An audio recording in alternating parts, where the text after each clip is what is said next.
Comment augmenter ce que l'on possède? Comment transformer ce billet de 20 francs en un billet de 50?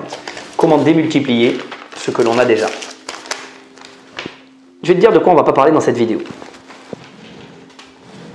On ne va pas parler d'entrepreneuriat, parce que l'entrepreneuriat est peut-être le chemin le plus rapide et le plus simple vers la fortune, mais ce n'est pas le seul.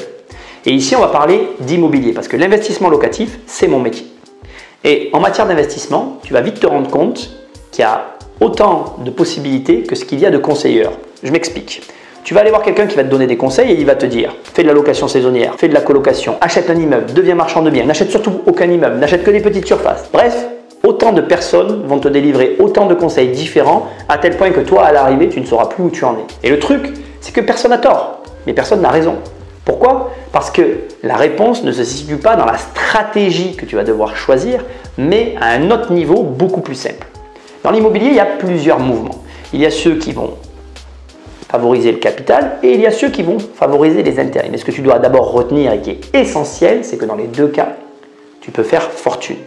Et ça, c'est important de le comprendre. Il n'y a pas une voie qui est plus favorable qu'une autre.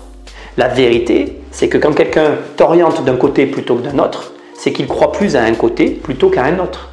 Mais en définitive, tous les chemins mènent à Rome. Le vrai curseur qui doit t'indiquer le chemin à suivre, il est beaucoup plus simple que tout ça. Il est purement financier. Et pour t'illustrer mes propos, laisse-moi te donner un exemple tout simple. Imaginons que tu aies 100 000 francs sur un compte. Je prends 100 000 francs, mais tu peux convertir en euros et imaginer qu'il s'agit de 100 000 euros ou 100 000 dollars. Peu importe, c'est une image. Ces 100 000 francs, tu décides de les investir dans un bâtiment qui te rapporte, disons, quelque chose comme 1000 francs par mois. C'est un bon placement parce que 1000 francs par mois, ça fait 12 000 francs par an, ça fait 10%. Est-ce que de toucher 1000 francs par mois, ça change ta vie? Est-ce que c'est ton objectif? Est-ce que cet argent que tu encaisses correspond à tes attentes et au changement de vie que tu espérais quand tu t'es lancé dans l'aventure entrepreneuriale?